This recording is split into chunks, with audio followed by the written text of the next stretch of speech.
ايوه، انا اللي عملت البريوش ضفاير. جبت العجين وضفرت وعملت منه احلى ضفيرة. حلو جدا، هش وطري. احلى عجينة بريوش تقدري تعمليها، خفيفة جدا زي القطن، وبيضة واحدة بس. عملتها بشكل حلو جدا زي ما انت شايفة. تعالي اعملي معايا الفطيرة متضفرة. قد ايه العجينة طلعت معايا خفيفة خف الريشة، كأني مش شايلة حاجة، وطرية جدا زي ما انت شايفة في قلب الفيديو.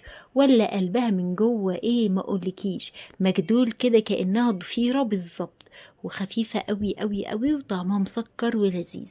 سموا الله وصلوا على الرسول. وتعالى اقول لكم عملنا ازاي العجينة التحفة دي. واوعى تنسي اللايك والشير والمتابعة كمان. نص كيلو من الدقيق، عليه معلقة كبيرة من الخميرة، عليه تلت كوباية لحد نص كوباية من السكر حسب الرغبة، ربع معلقة صغيرة من البيكنج باودر، هحط 3 معالق من الحليب البودر، وقلبي المقادير الجافة مع بعض كويس. هنزل بمعلقة كبيرة كده محترمة من الخل علشان خاطر زفارة البيض، وكمان الخل بيساعد ان العجينة تبقى هشة جدا. بضاية واحدة بس زي ما اتفقنا. هحط نص كوباية سمنة على زيت، يعني ربع وربع، وممكن تستخدمي سمنة بس او زيت بس. بقية السمنة اللي في الكوباية هنزل بالمية الدافية عليها عشان كل السمنة تنزل في العجين. قلبت الدقيق مع مكونات الاول، وبعدين ادي المية الدافية بتاعتنا. هنزل شوية بشوية لحد ما العجينة بتاعتي تلم كويس جدا. بعد ما اتاكد ان العجينه اكتفت بالميه ولمت معايا، هسيبها تتعجن مع بعضيها كده قد 5 دقايق. مش ضروري يبقى عندك عجان عشان تعملي عجينه البريوش، لو مفيش ممكن بايدك عادي جدا. في بوله كده وهديها معلقه من الزيت، وهجيب العجينه التحفه بتاعتنا. بصي طريه ازاي، ملساء وخطيرة. هغطي عليها واسيبها لحد تخمر وترتاح كده. تاخد وقت قد ما تاخد، المهم تنتفخ وتخمر معايا. ادي الشكل بتاعها. هنزل كده ببوكسين حلوين في قلبها، اخرج اي هوا هي خدته. خلاص. في ناس كتير لحد النهارده بتسالني بتخمريها ليه لما انت هتفضي الهواء؟ عشان العجينه تطلع سوا واحد بعد التسويه. هبتدي اقطعها كده وايدك ميزان، واللي اقطعه اصبعه. عشان اعمل الضفيره اللي شفتيها في بدايه الفيديو، عايزه لكل ضفيره 5 صوابع. 5 صوابع من العجين، طول واحد سمك واحد بقدر الامكان. لو الطول طلع معاكي مختلف ممكن تحليها جدا وتقطعيه بالسكينه وتسويه مع بعضيه. لو السمك مختلف زودي حته عجينه او شيلي حته عجينه. يعني الموضوع مش صعب ابدا. ضفرت كده او عملت 5 قطع من العجين صوابع بالشكل اللي انت شايفاه اهو. وكل ما تطولي في العجينه كل ما الضفيره كانت معاكي اطول. خلاص. وهبتدي اضفرهم بشكل بسيط، من فوق لتحت من فوق لتحت. بصي، مرة فوق مرة تحت، اول صباع كده، مرة فوق مرة تحت، وهكذا. بس كده.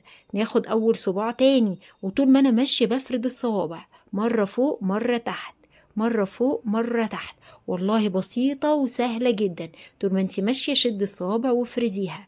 تملي باخدها هي اول قطعة عجين هي اللي بلف بيها، مرة لفوق ومرة لتحت، كأنك بتضفري شعر بنتك بالظبط. هي نفس الفكرة ونفس الطريقة، لحد ما أقفل الضفيرة كلها. هي دي الفطيرة الضفيرة اللي كنا بنشوفها زمان في الأفران، وكنا نشوفها في المخابز والحاجات دي. اهي ادتني الشكل الخطير قوي ده. مرة كمان علشان تبقي واضحة معايا الصورة. وطول ما انت ماشية شدي في العجين عشان ما تبقاش تخينة وقصيرة، لا احنا عايزينها طويلة ورفيعة. فهبتدي اشد العجين واعمل معايا الضفيرة بالشكل اللي انت شايفاه.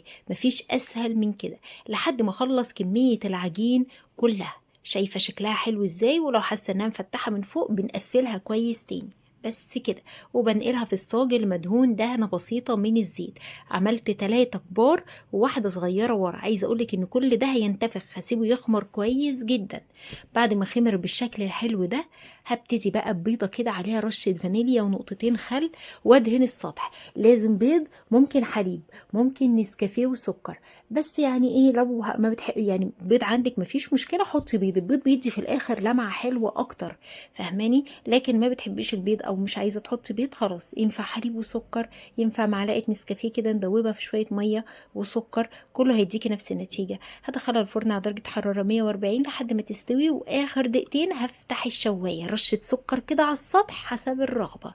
خرج معايا البريوش او فطاير الضفاير. حلوة قوي قوي قوي يا بنات، مش قادرة اقولك تحفة وخفيفة، وشكلها طعم ازاي. على فكرة الطول والحجم حسب ما انت عايزة، ممكن تعملي 10 15 واحدة صغيرين، ايه اللي يريحك. وممكن تعملي زي ما انا عاملة كده طويلة، اللي تحبيه. تعالي بقى نطلعها كده. عايزه اقولك لسه خارجه حالا من الفرن سخنه جدا، بس زي ما انت شايفه شكلها تحفه. بصي حلويات يا اخواتي، حلويات تحفه تحفه تحفه. بس الشكل دي اصغر واحده اللي كانت على جنب، ما شاء الله اختمرت وكبرت وخطيره. بس شكلها يعني قد وش تقريبا، حلوه قوي قوي قوي. بصي اما قربت لك الكاميرا كده، شايفه الضفاير، ودي صغيرة خالص، حلوة جدا واخدة شكل حلو. مش عشان انا عاملاها بشكر فيها، هي فعلا تحفة، والعجينة قطنية جدا جدا جدا، وما كلفتنيش كتير.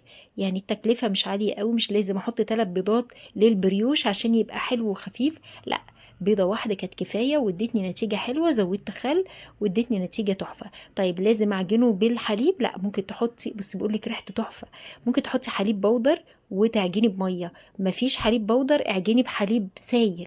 يعني ايه اللي يريحك؟ يعني بريوش ضروري يبقى فيه حليب في قلبيه، فانتي بقى الحليب سخن جدا، ما عندكيش حليب بودر، هتحطي حليب سايل. بصي تحفة، جربوها بطريقتي، متأكدة انها تعجبكم جدا وهتنال اعجابكم. وارجعوا قولوا لي تطبيقاتكم تحت في الكومنتات، وشيروا الفيديو بقى. اي حد بيحب البريوش وما يعرفش طريقته شيري له الفيديو، وقومي اعمليها وارجعي قولي لي تطبيقك ايه للوصفة.